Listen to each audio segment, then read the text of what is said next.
3-0, chegou aos 63 pontos contra 68 do Botafogo. É chão. Um lembrete, né? Ó, mas tô aqui. é aquele aviso, o Botafogo hoje perdeu ponto para o Cuiabá e o Fortaleza não. O Fortaleza fica ali. O único invicto, hein? O único invicto em casa é Fortaleza no campeonato. Todo. Quer dizer, a força é exatamente o contrário do Atlético. Não, o Fortaleza joga bem em casa, sim, joga bem em casa e consegue os pontos. Ainda que o jogo de hoje não foi tão simples assim, né? O 3-0 não conta exatamente o que foi o jogo, né? Teve alguns momentos que o jogo encrespou para o Fortaleza, né? Tava complicado. E no final foi uma demonstração de superioridade como a do Botafogo sobre o Vasco, né? Não. Que resultou nesse placar. Eu discordo um pouco do Serginho. Vendo o jogo, em nenhum momento o Vasco me transmitiu a sensação de que causaria danos ao Fortaleza. Assim, então vamos fazer o seguinte, vamos ouvir o que o Daniel Pereira e a Renata Mendonça, que transmitiram a partida, tem para contar para a gente e depois o papo continua. Fala, Dandan. Alô, Barretão, Martins, Serginho, galera do Troca. O Fortaleza segue na briga pelo Campeonato Brasileiro, venceu bem o Vasco na Arena Castelão e 3-0, vitória tranquila. Renata Mendonça aqui comigo para falar desse jogo. Tudo bem, Rê? Tudo bem, Dandan. Vitória de um time que quer brigar pelo título até o fim, né? Que jogaço do Fortaleza com esses 3-0. A gente vai vendo nos melhores momentos, né? Que o Fortaleza controlou a maior parte do jogo. Começou já nesse chute do Mancuso, né? Depois numa bola parada. E ele origina a jogada do gol. Por quê? Porque na saída de bola, o Vasco se atrapalha. O Fortaleza pressiona alto até roubar. E aí, um vacilo ali do Piton, o Tinga aproveita e consegue um cruzamento muito preciso para o Martínez, né? Que estava infiltrando na área e faz 1-0. Fez um partidaço, Martínez, né? Fez um partidaço, com e sem bola, né, Dandan? Impressionante a contribuição dele. Depois disso, o Vasco até tentou adiantar seus laterais, né, para justamente criar mais oportunidades de gol, ficar mais no campo de ataque e conseguiu algumas chances, principalmente de chute de fora da área. A mais perigosa foi essa que teve a participação do Verrete, né, ali meio de costas, o chute do Galdames e depois o Emerson Rodrigues completa para... Foi a única finalização do Vasco de dentro da área, tá? E acho que isso retrata muito bem a dificuldade que o Vasco teve na partida, porque não conseguiu essa infiltração. O Verrete não finalizou no jogo todo.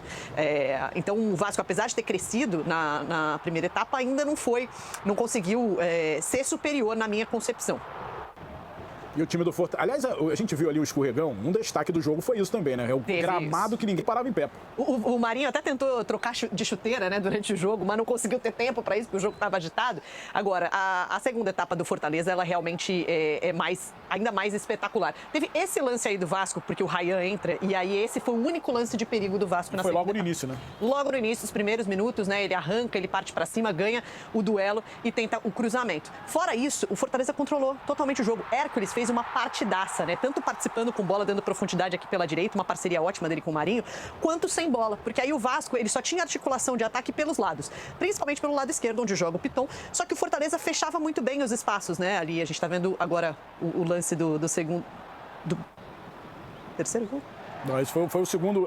Na verdade, essa aí a bola não entrou, né? Foi a bola que não entrou, desculpa. O Fortaleza conseguiu fechar bem os espaços pelos lados e aí roubava a bola e saía no contra-ataque muito rápido. Criou muitas oportunidades aqui pelo lado direito, principalmente.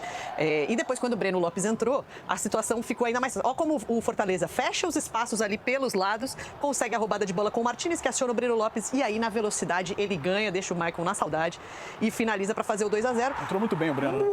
Muito bem, né? E o Fortaleza controlou o jogo mesmo sem bola. Isso que eu acho interessante desse time do Vojvoda. Ele se adapta ao que o jogo tá pedindo. E se o Vasco não estava sabendo o que fazer com a bola, o Fortaleza deu a bola pro Vasco e controlou, mesmo sem posse, teve as melhores oportunidades, poderia ter feito mais gols, né? O terceiro gol do Renato Kaiser sai no finalzinho.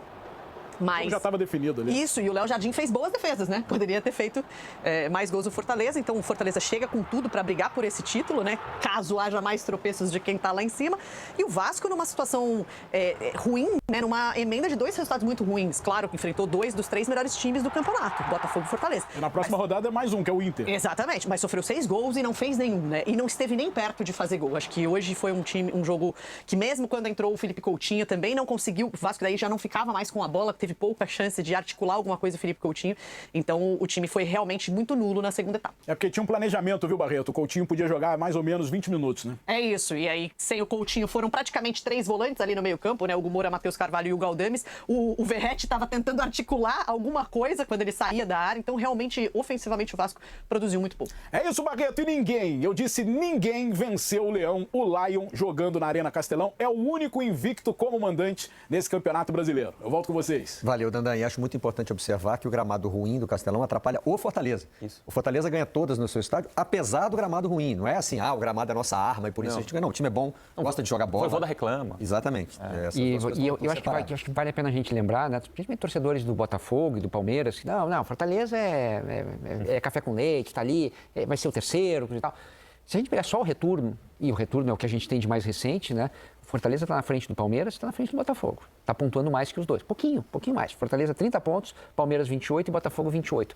Mas tirou 2 pontos no retorno. Então, acho que eu respeitaria se eu fosse torcedor adversário. Café com leite no terceiro lugar, especialmente no time do Nordeste, que vai fazer certamente a melhor campanha de um clube nordestino na história do Campeonato Brasileiro, né? De 20 clubes com pontos corridos, né? Com um potencial de investimento muito diferente dos outros contra os quais ele está brigando. Para mim, a melhor administração de elenco do futebol brasileiro é do Fortaleza. Porque cada vez que você vai tentar analisar quem é que o Vojvoda está escalando de titular, você fica confuso. Porque ele pega os jogadores, ele tem jogadores parecidos em todas as posições. E aí ele coloca 3 jogos de um, tira o cara. Aí bota 3 do outro. E quase todo mundo tem uma mesma minutagem. Sim, o time não perde, né? Tem duas exceções nesse time do Fortaleza. 2 caras que jogam muito mais que todos. O goleiro, né? Normal. O João. E o Kusevich. O zagueiro, esse entra porque ele tem a melhor saída de bola, é um cara que toma pouco cartão, mesmo sendo zagueiro, e se machuca pouco. Então por isso que ele joga. E o Vasco, que castigo, né? Depois, o Vasco me dá a impressão de estar exausto, o time está exausto do ano, assim. O Vasco fez 5 substituições, como todo mundo fez 5 substituições hoje, e à medida que vai mudando, o time parece que vai tendo menos intensidade do que tinha antes das trocas. O time parece que muda e fica mais cansado, mais exausto, assim. As trocas hoje do Rafael Paiva não surtiram efeito nem nesse sentido de tornar o time pelo menos mais inteiro, mais talvez seguro. Porque as trocas do Fortaleza sejam menos sentidas, porque ele faz isso o tempo todo. E o Vasco teve um castigo, assim, depois de ter feito um ano tão acima das expectativas, né? O Vasco tá em nono, mesmo com as 2 derrotas, não saiu da primeira parte. E assim, como prêmio, parabéns, você vai ter o Botafogo fora e o Fortaleza fora. Na sequência, assim, tomou 2... O líder e o terceiro colocado. Tomou 2 times que em casa são fortíssimos, né? Então tomou 2 pancadas, assim, que parece que foram um choque de realidade pro Vasco. A sua realidade não era a que você estava vivendo, aquele monte de pontos ali. A sua realidade é essa. Acho que o Vasco tomou esse choque nesses 2 jogos. Vocês citaram os 2 treinadores, então vamos ouvi-los, começando pelo Vojvoda. No sé si es tanto la estrategia, estamos en un momento bom, nuestros jugadores comprenden el momento, somos un time que hoy y el partido pasado fue fuerte o defensivamente, controló o juego, hicimos un gol importante en la primera parte, jugando en casa es importante salir a frente en el placar y a partir del segundo tiempo, acho que el segundo tiempo fue muy bom, tivemos finalizaciones. Acho que más que estrategia es el rendimiento de nuestros jugadores, tanto individualmente, y cuando el rendimiento individual crece, lo colectivo se hace fuerte también. Y creo que el proyecto es un proyecto ahora que los jugadores disfruten, descansen estos días, y tenemos que proyectar una semana longa de entrenamientos y para el próximo juego que es Fluminense. Sabemos que nos tenemos que hacer nuestro trabajo, y nuestro trabajo es planear treinamentos y planear estrategia para el próximo juego, convencer y jugar ese juego muy importante para la gente, porque el fútbol está muy abierto para todo, tanto hay un brasileirao que están brigando mucho por diferentes objetivos, eso hace atractivo a este país de fútbol, ¿no? Entonces, a frente, acima están 5 o 6 chimis lutando, Copa Libertadores están lutando muchos chimis para evitar el rebajamiento. Otros para entrar a Copa Sudamericana. Yo que o povo brasileiro tem un campeonato, no lo solamente falo eu, sino he escuchado a muchos treinadores que están entre los melhores o campeonatos del mundo. Entonces, eso es también para disfrutar. Acho que o Vasco não vem fazendo bons jogos, né? Nesses 2 últimos jogos, a gente oscilou um pouquinho. São 2 equipes que estão brigando pelo título, né? Eu acho que isso não é desculpa, mas é difícil jogar nesse nível. Eu acho até que em alguns momentos a gente conseguiu fazer algumas coisas do que era o nosso plano de jogo pelo lado direito, né? E o Fortaleza neutralizou bem, eles deixaram a gente até ficar com a bola no primeiro momento, mas trancaram muito bem o lado, né? Mesmo assim, eu acho que a gente conseguiu entrar em alguns momentos, mas a gente não fez uma boa partida, como a gente não fez contra o Botafogo.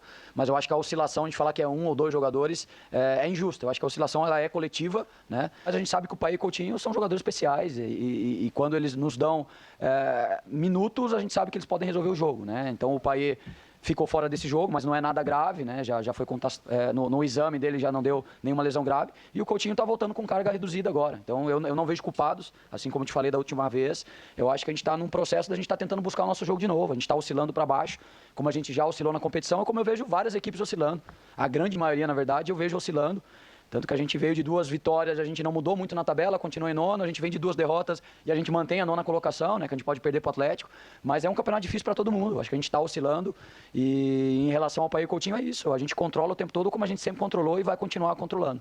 Acho sim que é importante a gente pensar agora, a gente até falou no vestiário, é um momento que a gente tem que mudar alguma coisa para a gente tentar buscar, né? A gente está tentando manter a estrutura e mudar alguns jogadores, mudar o tripé do meio, tentando buscar alguma coisa que fez a gente chegar onde a gente está hoje na primeira página do campeonato por muitas rodadas, né? Então a gente fez por merecer estar, né? Só que agora a gente tem 5 jogos que são muito importantes. A gente não pode deixar escapar uma competição sul-americana e a gente precisa... essa pausa da data FIFA ela vai ser boa para a gente tentar buscar alguma coisa para mudar. Já temos um jogo difícil contra o Inter, né? Acho que é a maior sequência invicta do Campeonato Brasileiro. Acho que a equipe está menos oscilando na competição, é o Inter. Então vai ser mais o 3º jogo do nível muito difícil. Mas a gente precisa buscar alguma alternativa para fazer as coisas acontecerem, principalmente nos pontos. A gente precisa começar a pontuar de novo, né? Tem o tema da participação do Vasco no campeonato e tem o tema Paê Coutinho. Esse não vai sair das entrevistas coletivas. Esse é aquele problema-solução ao mesmo tempo, né? São 2 jogadores que não entregam intensidade, mas entregam talento. Como é que você lida com isso, né? Você não consegue botar ele o tempo todo jogando. E Coutinho já está claro que não rola, né? Para mim, porque ainda tem o Verratti, né? Claro. Quer dizer, mais um jogador. Passa por aí a resposta. E ainda tem jogadores que você precisa de velocidade pelo lado do campo. Ninguém sobrevive sem, né? Ainda mais o Vasco. Exato, ainda mais o Vasco com o resto do time que tem o Vasco, com o resto do elenco que tem o Vasco, com as ambições que tem o Vasco. O Vasco precisa se defender bem. O Vasco é um time reativo, não é um time que vai ter a bola o tempo inteiro, que você vai poder ter o Paê e o Coutinho para cuidar da posse de bola. Não vai ter. Né? Agora, o Rafael falou da data FIFA, né? A data FIFA é um perigo, né? Para treinador, né? Porque te dá uma semana, 10 dias. E o que você faz com ela? Tem vários exemplos no futebol brasileiro aqui de gente que não consegue. Quando chega a data FIFA, o time piora no jogo seguinte. E no ano passado, especialmente, esse ano aconteceu de vez em quando. A data FIFA virou janela para troca, para demissão de técnico, né? Pelo amor de Deus, no caso do Rafael Paiva, que faz um trabalho, na minha avaliação, muito bom. Assim, qualquer outro técnico no lugar dele teria feito menos pontos do que ele conseguiu com esse elenco do Vasco. Acho que o trabalho dele é muito bom. Mas virou aquela janela também de negociação, né? Porque assim, se o cara chegar agora, ele tem uma semana para treinar. E vai resolver tudo, né? É isso. Não, pelo menos tem para conhecer os caras, para se apresentar. Opa, tudo bem? Isso. Né? Guardar o nome, né? Guardar o nome. Bom, a gente vai fazer agora um rápido intervalo. Lembrando, né? Ainda estamos na expectativa da entrevista do Zubeldia, da coletiva do técnico do São Paulo.